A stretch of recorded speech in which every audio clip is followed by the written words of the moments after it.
تو اب کیا یہ توقع کریں کہ یہ جو آئینی ترمیم ہونے جا رہی ہے یہ متفقہ ہوگی اور پی ٹی آئی کے لوگوں کی اس کو سپورٹ حاصل ہوگی؟ دیکھیں ابھی میرے پاس جو ڈرافٹ ہے میں دیکھ رہا ہوں، جو گورنمنٹ کی طرف سے ایک اور ڈرافٹ آیا ہے جس میں کانسٹیٹیوشنل بینچ کا ذکر ہے، لیکن اس ترمیم کے اندر بھی ابھی بہت سارے ایسی چیزیں ہیں جس میں میری نظر میں تو بہت سارے مسائل ہیں اور پاکستان تحریک انصاف کو ان چیزوں پہ کوئی اگریمنٹ نہیں ہے ان کا۔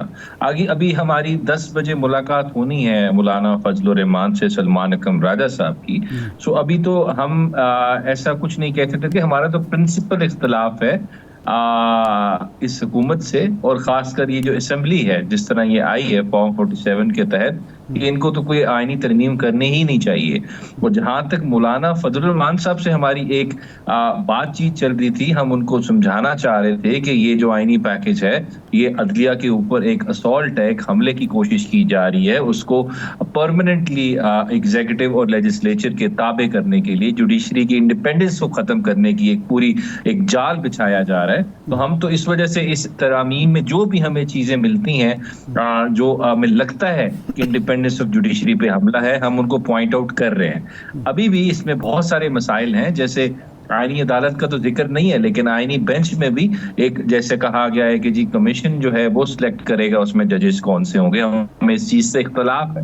پھر اس کے بعد چیف جسٹس کیسے اپوائنٹ ہوگا، اس کا جو پروسیجر ہے اس سے بھی ہمیں اختلاف ہے۔ تو بہت ساری چیزیں، جیسے آرمی ایکٹ کی امینڈمنٹ کی بات ہے کہ وہ اگر کوئی ایکٹ میں امینڈمنٹ کرنی ہے آپ نے کچھ چیزوں میں 8 اسکیڈول سے ریلیٹڈ، تو آپ کو آئینی ترمیم کرنی پڑے گی۔ سو بہت ساری چیزیں ہیں جس سے ہمیں ابھی بھی مسائل ہیں، اور ہم بالکل اگری نہیں کرتے۔ ابھی بھی جو ڈرافٹ آیا ہے ہماری بڑی اسٹرانگ وائس ہے اور اپوزیشن ہے اس طرح کے ڈرافٹ کے ساتھ۔ ابھی دیکھیں ہماری میٹنگ ہے مولانا فضل الرحمان صاحب کے ساتھ 10 بجے، تو ابھی فائنلی پتہ چلے گا کہ کیا فردر ڈیولپمنٹ ہوتی ہے۔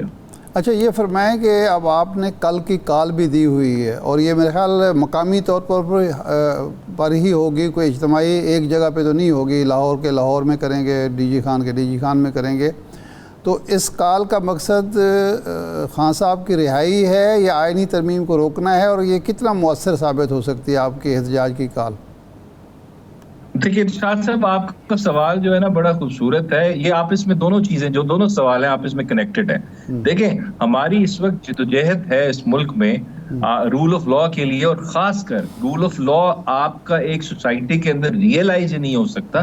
تو اس وجہ سے ہم چاہتے ہیں کہ عدلیہ آزاد ہو، اور اگر عدلیہ آزاد ہوگی تو یہ جو کیسز بن رہے ہیں خان صاحب پہ وہ بالکل جی آزاد ہو جائیں گے۔ خان صاحب کی آزادی انشور ہو جائے گی اگر جوڈیشری 100% انڈیپینڈنٹلی فنکشن کرے گی۔ لیکن اگر جوڈیشری تابع ہو گئی ایگزیکٹو کے اور زیادہ، اور جس طرح کی یہ امینڈمنٹس لا کے ایک ڈریکونین قانون اور امینڈمنٹس لا رہے ہیں خوفناک قسم کی، سوسائٹی کو ایک مونارکی بنانا چاہ رہے ہیں، ہٹلر کا پاکستان کوئی جرمنی بنانا چاہتے ہیں یا مسولینی کا اٹلی بنانا چاہتے ہیں، ہمیں نہیں پتا، لیکن یہ خوفناک اگر ترامیم پاس ہو گئی تو پھر میری آپ کی خان صاحب کی کسی کی آزادی جو ہے وہ یقیناً نہیں ہو سکتی، کیونکہ تو قید ہو جائے گی، بند ہو جائے گی۔ بھائی صاحب، کہا یہ جاتا ہے کہ جب جوڈیشری آزاد ہوئی سجاد علی شاہ صاحب کے فیصلوں سے، یا جناب جو چیف جسٹس افتخار چودھری صاحب کے دور میں جو کچھ ہوا، اس کے بعد اس نے آئین کو ری رائٹ کرنا شروع کر دیا۔ تو یہ بھی تو کوئی آزادی نہیں ہے کہ پارلیمنٹ کوئی قانون پاس کرے، کوئی آئینی ترمیم پاس کرے، اور جوڈیشری اس کو ختم کرنا شروع کر دے اور تشریح کے نام پر ری رائٹنگ شروع ہو جائے۔ دیکھیں افتخار صاحب، یہ جو آپ بات کر رہے ہیں یہ ایکڈیمک ڈیبیٹ ہے۔ فار انسٹنس جیسے کچھ ممالک ہیں جس طرح برطانیہ ہو گیا، وہاں پہ کانسیپٹ ہوتا ہے پارلیمنٹری سوورینٹی کا، کہ پارلیمنٹ جو کام کرے گی اس کو عدلیہ اس کو کوشچن نہیں کر سکتی۔ لیکن ہم جو رہتے ہیں، ہم ایسے معاشرے میں رہتے ہیں جہاں پہ ریٹن کانسٹیٹیوشن ہے، وہاں پہ جو پرنسپل گورن کرتا ہے ہمیں، وہ کانسٹیٹیوشنل سپریمیسی کا ہے۔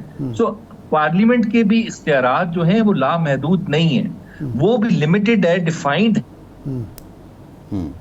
ہے۔ وہ بنیادی ڈھانچے کے آئین کے خلاف جا کے کوئی امینڈمنٹ کرے گا تو عدلیہ اس کو اسٹرائک ڈاؤن کر سکتی ہے, اور اگر ایسا سادہ قانون بنائے گا جو آئین کے برخلاف ہے تو اس کو بھی اسٹرائک ڈاؤن کر سکتی ہے.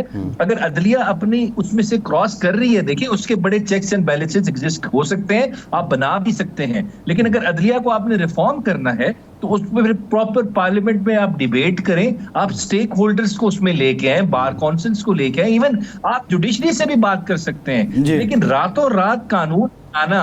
اچھا نیازی صاحب یہ بتائیے یہاں پہ ایک معروضی حالت تو یہ بھی ہے, گراؤنڈ ریئلٹی تو یہ بھی ہے کہ بینچ بنتا ہے اور اس سے ایک ایگزمپشن آ جاتی ہے, فیل آ جاتی ہے کہ فیصلہ کدھر کو ہونا ہے, یہ بھی ایک بٹر ریئلٹی ہے. اب بیرسٹر گوہر صاحب نے یہ کہا کہ جو بانی پی ٹی آئی ہیں ان سے ملاقات ہوگی تو اپنا مسودہ دیں گے. اب کیا سمجھا جائے کہ آپ کے پاس ایک جواز پہلے ہی موجود ہے, بیرسٹر صاحب نے دے دیا ہے, ملاقات نہیں ہوگی تو آپ اس عمل کا حصہ ہی نہیں بنیں گے, اور مولانا سے ابھی جو آپ ملاقات کر رہے ہیں یہ کیا زبانی جمع خرچ ہے پھر, اور کیا آپ کی ملاقات ہونے دی جائے گی؟ مولانا سے ہماری بڑی فروٹفل ڈسکشن ہوئی ہے اور کافی حد تک ہماری بات چیت ہوئی ہے, ہمارا بڑا ان پٹ ہے, انہوں نے بڑے تحمل سے بات سنی. اور میں آپ کو ایک چیز بتا دوں, میرے خیال سے مولانا نے تاریخ میں اپنا نام رقم کر دیا ہے. یہ آئینی ترمیم میں ایک دیوار کی طرح اس کے سامنے وہ کھڑے ہوئے ہیں, تو یہ تاریخی کام انہوں نے کیا ہے. وہ میری نظر میں تاریخ میں ایک ہیرو کنسیڈر ہوں گے اگر یہ آئینی ترمیم نہیں ہوتی. اور جہاں تک دیکھیں پانی پی گیا ہمارے, آپ ہیرو کے ساتھ کھڑے ہوں گے, اگر وہ مان جاتے ہیں تو آپ ان کا ساتھ دیں گے؟ دیکھیں یہ تو اب ڈیپینڈ کرے گا کہ کس طرح کی آئینی ترمیم ہے. اگر جو مسودہ میرے پاس اس وقت ہے لیٹسٹ, اس پہ تو ہم نہیں اگری کر سکتے. اس میں بہت ساری چیزیں ہیں جو بھی چینج ہونی ہے, امینڈ کیا جا سکتا ہے. مولانا اس پہ ایگری کر گئے, نیازی صاحب مولانا اگر اس مسودے پہ ایگری کر گئے, آپ نے ایگری نہیں کیا, وہ تب بھی آپ کے ہیرو ہوں گے؟ نہیں دیکھیں, اس مسودے پہ اگر مولانا فضل الرحمان اگری کرتے ہیں تو میرے خیال سے ہماری جو ان سے بات چیت ہوئی ہے وہ اس پہ نہیں اگری کر رہے, لیکن اگر وہ اگری کر جاتے ہیں تو ہم تو اس پہ اگری نہیں کریں گے. اور اگر میں وہی بات کر رہا ہوں, مولانا نے اگر تاریخ میں اپنا نام رقم کرنا ہے تو اس آئینی ترمیم کو ان کو قبول نہیں کرنا پڑے گا. وہ خالی میرے ہیرو نہیں ہوں گے, وہ تاریخ کے ہیرو ہوں گے اگر وہ اس آئینی ترمیم کو پاس نہیں ہونے دیں گے. وہ کھڑے رہیں گے رول آف لا کے لیے, آئین کے لیے, آزاد عدلیہ کے لیے, وہ کانسٹیٹیوشن کے لیے, بنیادی حقوق کے لیے ان کو کھڑا ہونا پڑے گا, کیونکہ یہ ڈیفائننگ مومنٹ ہے ہماری جوڈیشری کا, ہمارے ملک کا. اس وقت ساری طاقتیں ایک, آپ دیکھ لیں ہو رہا کیا ہے. اب میں بتاؤں کس کو اغوا کیا جا رہا ہے, آپ گھروں میں گھس گئے ہیں لوگوں کے, ان کے بچوں کو, ان کی بیٹیوں کو, ان کی بہوؤں کو اغوا کر رہے ہیں. آپ صرف آئینی ترمیم پاس کرنے کے لیے کتنا ظلم کر رہے ہیں. کیا ایسے حالات میں اس آئینی ترمیم کے ساتھ کسی کو کھڑا ہونا چاہیے؟ میرے خیال سے کھڑا نہیں ہونا چاہیے, بلکہ اس کو ڈسٹ بن میں پھینکنا چاہیے. اس کی اتنی ہی اوقات ہے اس آئینی ترمیم کی. اچھا عباس صاحب کو جو سوال تھا کہ آپ نے شرط رکھی ہے کہ خان صاحب سے ملاقات کرنے نہ دی جائے, حکومت نہیں ملاقات کراتی, تو پھر خورشید شاہ تو یہی کہہ رہے ہیں کہ آپ بے اختیار ہیں, آپ کی جو لیڈرشپ ہے, تو اس کا مطلب ہے آپ اس پروسیس کا حصہ نہیں بنیں گے. دیکھیں ہمارا فائنل جو ہے ہمارے بانی چیئرمین نہیں کرنا ہے نا, وہاں بلاول صاحب اگر کر رہے ہیں یا میاں نواز شریف صاحب کی انٹیک ہے, ان پٹ ہے, مولانا صاحب کی ہے, تو کیا بانی پی ٹی آئی کا حق نہیں بنتا کہ ان سے بھی مشورہ کیا جائے؟ اور ہماری ملاقات انشاءاللہ ہوگی. پہلے تو بہانہ تھا جی ایس سی او کی کانفرنس ہو رہی ہے, اب کیا بہانہ ہے, ہم کورٹ بھی گئے ہوئے ہیں, بالکل ہم ملیں گے بانی پی ٹی آئی سے, ان کے کیسز بھی لگنے والے ہیں. اور اتنی کیا جلدی ہے؟ اگر یہ ترمیم تھوڑے دن بعد ہو جائے, آپ نے جوڈیشری کو ہی ریفارم کرنا ہے نا, آپ کا مقصد تو یہ ہے, آپ کا آبجیکٹو گول یہ ہے, تو یا آپ نے کسی ایک خاص شخص کو فائدہ دینا ہے, آپ اس کو نہیں چاہتے کہ وہ ریٹائر ہو جائے اس کے بعد ترمیم آئے.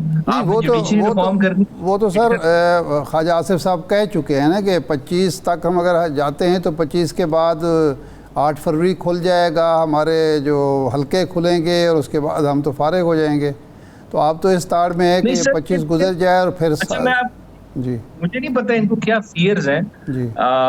Justice Mansoor Ali Shah chief justice in کو نظر آ رہے ہیں, ان سے ان کو میرے خیال سے پرابلمز آ رہے ہیں. اگر ہم منصور علی شاہ صاحب کے فیصلے دیکھیں, آپ اگر دیکھ لیں, میں فیکٹس پہ بات کر رہا ہوں, ان کے آدھے فیصلے ہمارے خلاف ہیں, اور ہم ان کے بہت سارے فیصلوں سے اگری نہیں بھی کرتے, خاص کر جو 90 دن کے الیکشن والا ایشو تھا. تو کیا میں یہ اس کو وجہ بنا کے کہ میں کہوں ان کو چیف جسٹس نہیں مانتا, میں ان کو نہیں بننے دوں گا؟ آئین کہتا ہے سینئر موسٹ چیف جسٹس نہیں یہ اب یہ نیازی صاحب یہاں بھی نیازی صاحب یہاں بھی ایک ڈیبیٹ ہے. آئین میں تو سپریم کورٹ کی چیف جسٹس کے لیے نہیں ہے, وہ تو عدالتی جو فیصلہ ہے وہ دیا جاتا ہے باضابطہ طور پہ, اس کا ریفرنس دیا جاتا ہے. نہیں آئین میں چیف جسٹس سینیارٹی پہ چیف جسٹس بننا ہے, آئین میں موجود ہے. فیصل صاحب آپ مجھے شک بتا دیں کائنڈلی شک بتا دیں. جی میں آپ کو بتا دیتا ہوں, آئین کے اندر کلیئرلی لکھا ہوا ہے کہ جو سپریم کورٹ کا چیف جسٹس ہوگا وہ سینئر موسٹ ہوگا. ہائی کورٹ کے بارے میں ذکر نہیں ہے, جس کو بھی انہوں نے فالو نہیں کیا. وہ الجہاد کیس میں انہوں نے ہولڈ کیا تھا کہ لیجیٹیمیٹ ایکسپیکٹیشنز کا ڈاکٹرن اپلائی ہوتا ہے, اسی وجہ سے سینئر موسٹ ہی ہائی کورٹ کا بھی چیف جسٹس. اس کو آرٹیکل کون سے ریفر کرتا ہے نیازی صاحب, اس کو آرٹیکل ذرا گائیڈ کر دیں کائنڈلی, اس کو آرٹیکل کون سے ریفر کرتا ہے؟ آپ 175 آنورڈز دیکھیں, میں آپ کو بھی بھیج دیتا ہوں. اٹس اے کلیئر پروویژن, بالکل میں آپ کو انڈر اوتھ کہہ رہا ہوں, کلیئرلی لکھا ہوا ہے. نہیں آپ ٹھیک ہے, آپ ٹھیک فرما رہے ہیں. عباس صاحب کو تھوڑی سی غلط فہمی ہے, یہ ڈیبیٹ نہیں ہے کہ آئین کا 175 جو ہے وہ اس میں کلیئر ہے. اچھا اب ایک اور مسئلہ جو آ رہا ہے کہ مولانا فضل الرحمان صاحب اس بات پہ ایگریڈ ہیں کہ اگر 3 ججوں کا سینئر موسٹ ججوں کا ایک پینل پارلیمانی کمیٹی کے سامنے جائے اور وہ چیف جسٹس کا تقرر کریں, تو اس پر آپ کو اعتراض ہے یا آپ اس سے اتفاق کریں گے؟ نہیں جی, یہ ابھی غلط انفارمیشن ہے, وہ اگریڈ نہیں ہے. اس پہ ہماری ان سے بات چیت چل رہی ہے. اور ایک تو پہلی بات ہے ٹاپ 3 والی یہ چوائس ہے, میں پرابلم ہے. اور پھر اس ٹاپ 3 میں سے جو چوز کرنا ہے اس کا موڈ, اس کا مینر, اس کا جو میتھڈ ہے, اس سے بھی ہمیں پرابلم ہے. ابھی 10 بجے ہماری اسی چیز پہ ان سے ملاقات ہونی ہے. یہ کہنا کہ وہ اس پہ اگری کر گئے ہیں, یہ غلط بات ہے. ہماری ان سے بات چیت چل رہی ہے, ایسی کوئی بات نہیں. یہ گورنمنٹ کا مسودہ ہے, اس پہ بھی اگریمنٹ مولانا صاحب کا پورا نہیں ہے, یہ غلط بات. نہیں مولانا کا جو اپنا مسودہ میڈیا پر آیا ہے اس میں تو یہ بات موجود ہے.